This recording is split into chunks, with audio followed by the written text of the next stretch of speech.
मुझे तुम्हारी सहायता चाहिए। आप निवेदन कर रहे हैं इसीलिए रुक रहा हूँ मैं, अन्यथा मेरे पास समय ही कहाँ है। शीघ्र सूर्यास्त होने जा रहा है और मुझे अपना संध्या वंदन भी पूर्ण करना है।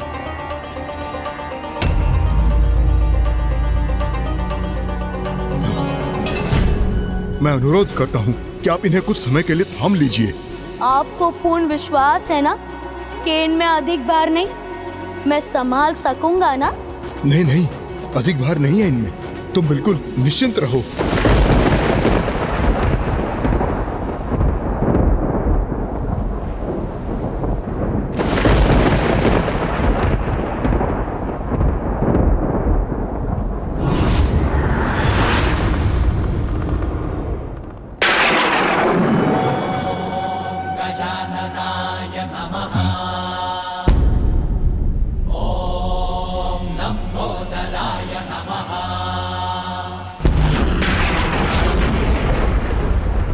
योद्धा जी, आपने असत्य कहा मुझसे कि इनमें अधिक भार नहीं है।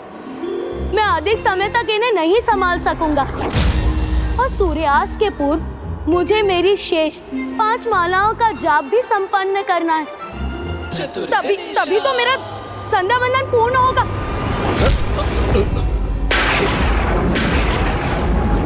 बस कुछ समय के लिए संभाल लो, मैं अभी लौट कर आता हूँ।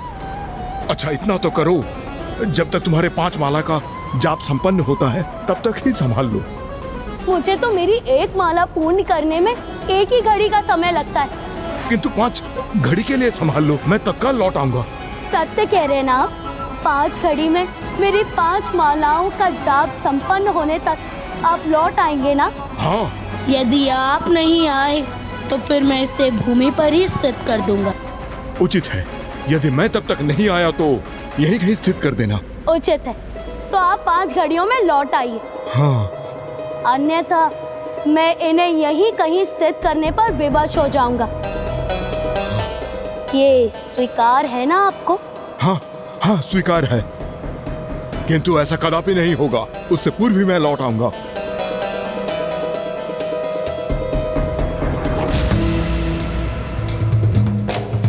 अच्छा, तो फिर आप यहाँ रुके क्यों हैं? जाइए, आपका समय आरंभ हो चुका है। ओम नमः शिवाय, ओम नमः शिवाय।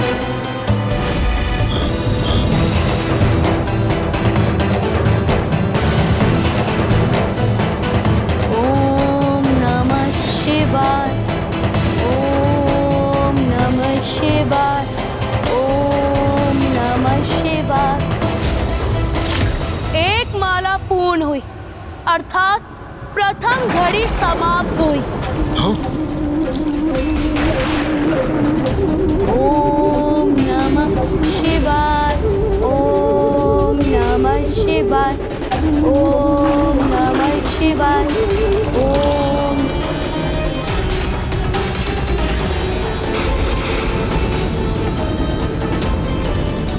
दूसरी माला के जाप के साथ दूसरी घड़ी भी समाप्त हुई। मुझे शीघ्रता करनी होगी। लघु शंका के पश्चात मुझे स्नान कर संध्या वंदन भी तो करना है।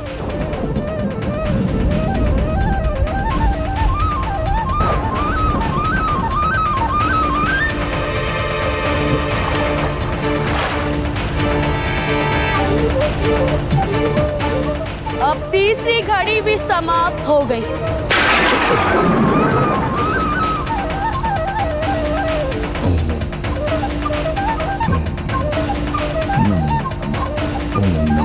चौथी माला के जाप के साथ चौथी घड़ी भी समाप्त हो गई। अब मैं अपने अंतिम माला का जाप आरंभ करता हूँ। नमो नमः, ओम नमो नमः, नमो नमः, नमो नमः। नमो नमः,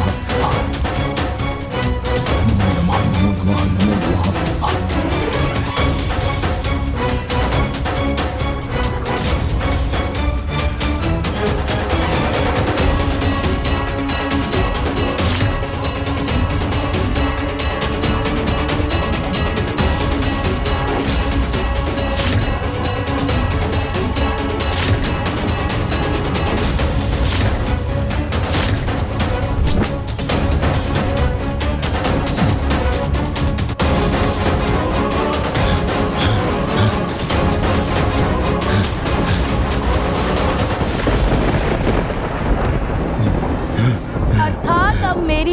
पांचवी माला भी पूर्ण हुई। अब 5 घड़ियों का समय समाप्त हुआ। नहीं, हाँ, नहीं बालक, मैं आ रहा हूँ। आत्मलिंग को भूमि पर स्थित मत करना। तुम मेरा आत्मलिंग अपने साथ अवश्य ले जा सकते हो रावण, किंतु स्मरण रखना, आज सूर्यास्त से पूर्व तुम्हारी इच्छा के अनुसार जहां मेरा आत्मलिंग थल का स्पर्श करेगा वो सदा के लिए वही स्थापित हो जाएगा।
प्रभु का आत्मलिंग यहाँ स्थापित नहीं हो सकता, नहीं हो सकता।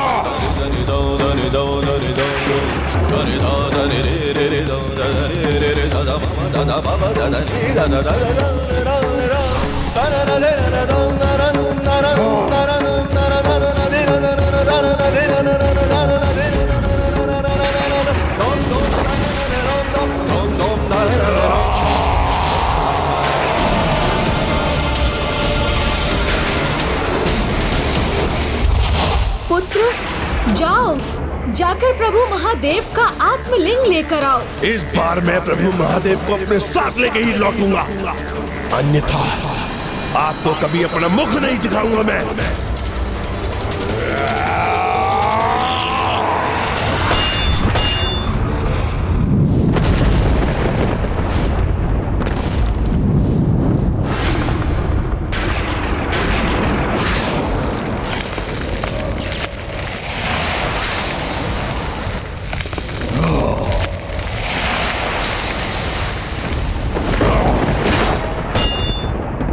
मैं प्रभु के आत्मलिंग को यहाँ कदापि स्थित नहीं होने दूंगा। अपने साथ लंका ले जाकर ही रहूंगा।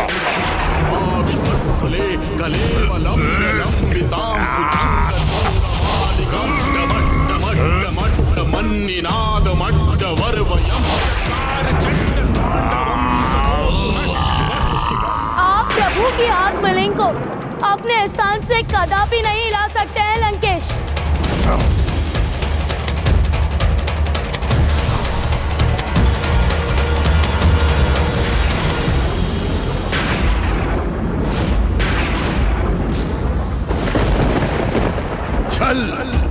छल हुआ है मेरे साथ।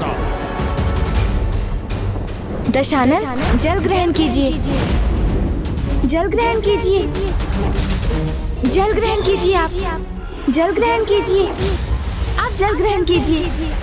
जितना जल ग्रहण कर सकते हैं कर लीजिए। गौरी पुत्र, आप मुझे छलने के लिए मेरे साथ बने रहे। नहीं लंकेश, मैं इस संपूर्ण समय आपके साथ इसलिए था जिससे आप आत्मलिंग को लंका ले जाने की भूल ना करें। अन्यथा आपको दिए वचन के अनुसार प्रभु महादेव अपना निवास परिवर्तित करने पर विवश हो जाते, जिसका एकमात्र परिणाम होता प्रलय। नहीं गौरी पुत्र, भूल तो आपसे हो रही है, क्योंकि प्रलय तो अब आएगा जब कोई भी मुझे इन प्रभु के आत्मलिंग को लंका ले जाने से रोकेगा।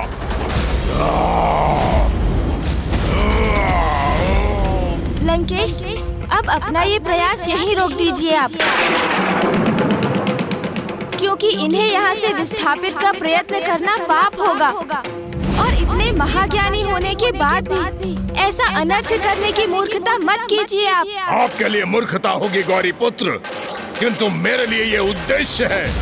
आप जो चाहते थे आपने वो किया, अब जो मैं चाहूंगा वही होगा। उसमें आपका कोई भी हस्तक्षेप स्वीकार नहीं करूंगा।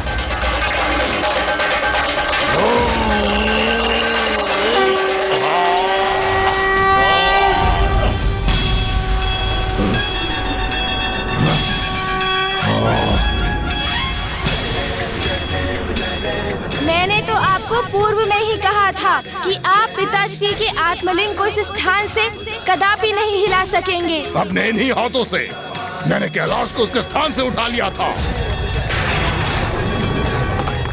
और इन प्रभु के आत्मलिंग को मैं लंका अवश्य लेके जाऊंगा।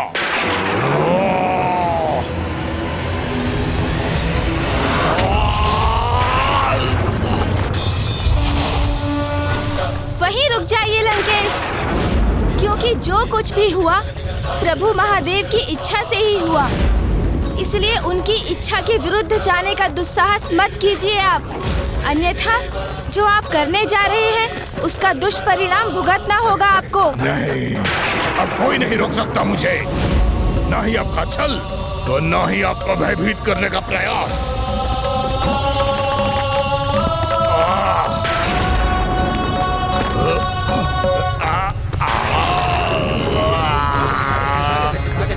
जय शिव शंकर शंभू। लंकेश, आप जो कर रहे हैं सर्वथा अनुचित है। वो उन सभी सीखों के विपरीत जा रहे हैं आप, जिनका उल्लेख आपने प्रभु शिव के अवतारों की कथाओं में स्वयं किया था लंकेश।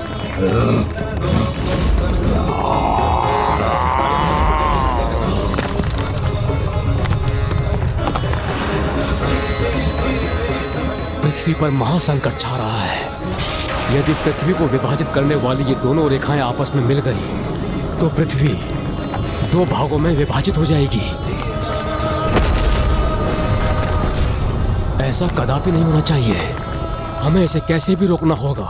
रुक जाइए लंकेश, आप अपने साथ संपूर्ण पृथ्वी का विनाश करने जा रहे हैं। मुझे इसकी कोई चिंता नहीं।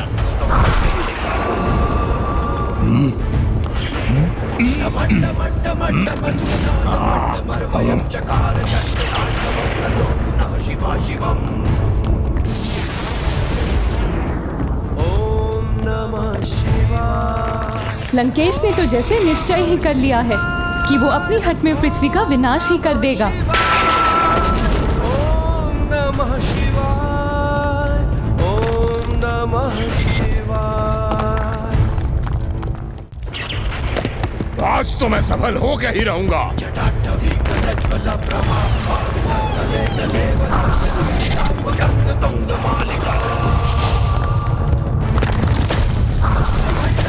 लंकेश, अब मैं आपको अंतिम चेतावनी दे रहा हूँ, रुक जाइए। नहीं गौरी पुत्र, आपने छल किया है मुझसे और अब आपकी अथवा किसी की भी चेतावनी का कोई प्रभाव नहीं होगा मुझ पे।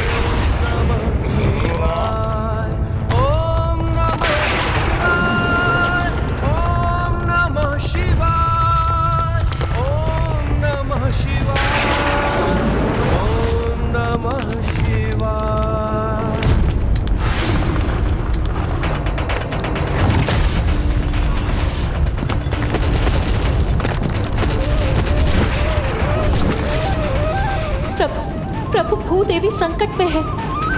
सृष्टि विनाश के निकट है प्रभु। आपका अहंकारी और हठी भक्त धरती को ही संकट में डाल रहा है प्रभु।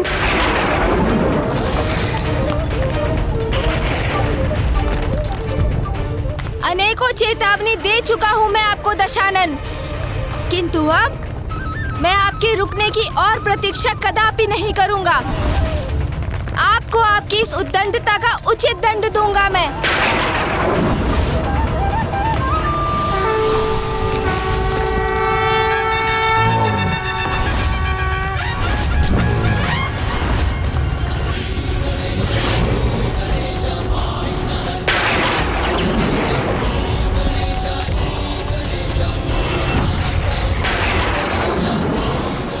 प्रथम पूज्य गणेश जी ने विराट रूप धारण कर लिया है।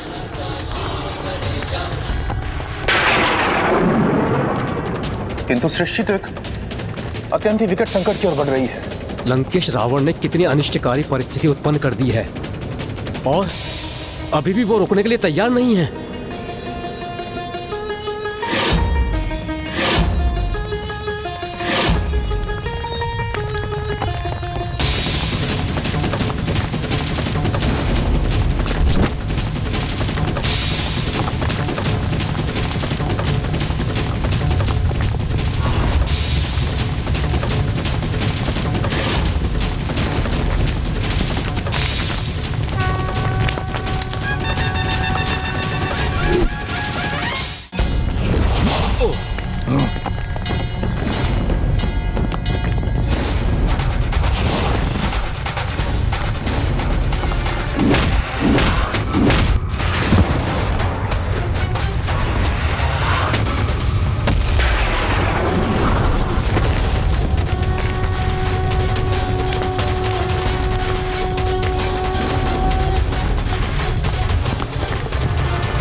आज मुझे कोई नहीं रोक सकता, आप भी नहीं गौरी पुत्र।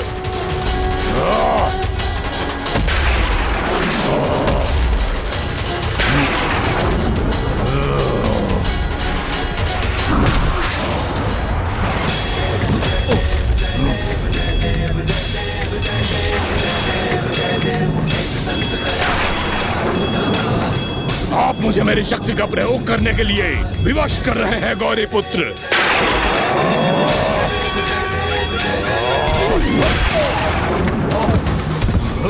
लंकेश, आपने मुझे प्रभु महादेव के 16 अवतारों की कथा सुनाकर उनके द्वारा नियत उत्तम जीवन के 16 सूत्रों को उजागर किया, किंतु स्वयं उनका पालन नहीं किया, अन्यथा आपकी ऐसी दुर्दशा नहीं होती। प्रथम कथा प्रभु पिपलाद की थी, जिन्होंने जगत को सीख दी।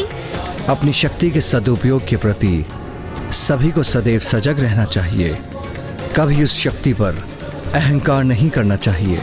किंतु प्रभु पिपलाद की सीख के विपरीत आपने अपनी शक्ति का अनियंत्रित प्रयोग कर महादेव के आत्मलिंग को यहाँ से विस्थापित करने की चेष्टा की, जबकि वो स्वयं प्रभु की इच्छा से ही यहाँ स्थापित हुए हैं। फिर प्रभु नंदेश्वर की कथा से ये सीख प्राप्त हुई, प्रभु की भक्ति को हृदय में धारण कर बढ़ने से किसी भी कार्य में सफलता प्राप्त हो सकती है।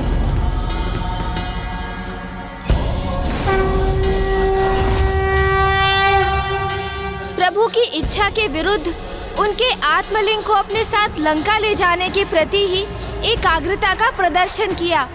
प्रभु के तीसरे अवतार थे प्रभु भैरव, जिन्होंने ये स्पष्ट किया कि अपार शक्ति का उपयोग महान कर्तव्यों के निर्वाह के लिए ही होना चाहिए, किंतु आपका एकमात्र उद्देश्य तो स्वयं को सुरक्षित रखने हेतु प्रभु महादेव को लंका में स्थित करना ही था।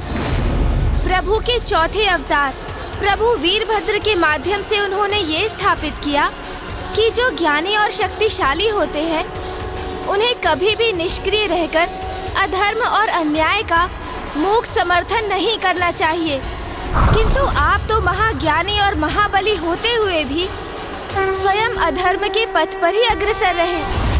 प्रभु के पांचवें अवतार प्रभु गृहपति थे, जिनसे ये सीख प्राप्त हुई, प्रबल इच्छा शक्ति और पूर्ण निष्ठा एवं श्रद्धा से कुछ भी संभव हो सकता है। प्रत्येक जीव को कभी भी किसी से वो कदापि नहीं मांगना चाहिए जिसे प्रदान करना देने वाले को कठिन हो। किंतु आपका उद्देश्य तो श्रद्धा से नहीं अपितु स्वार्थ से प्रेरित था। यदि निश्चल भक्ति से प्रभु की आराधना करते तो आपको स्वतः ही भोलेनाथ का सानिध्य प्राप्त होता और स्वयं को सुरक्षित रखने हेतु और आपको प्रभु के आत्मलिंग की आवश्यकता ही ना होती। अपना हठ त्याग दो और यहाँ से तत्काल प्रस्थान कर लो लंकेश, यही तुम्हारे लिए हितकर है, अन्यथा मैं विवश होकर वो करने वाला हूँ जिससे कदाचित अब तुम तो क्या संपूर्ण सृष्टि ही अनभिज्ञ है। व्यक्ति यदि ज्ञानी होते हुए भी अपने ही बोले गए वचनों का पालन नहीं करता तो फिर उसका ज्ञान किसी कार्य का नहीं।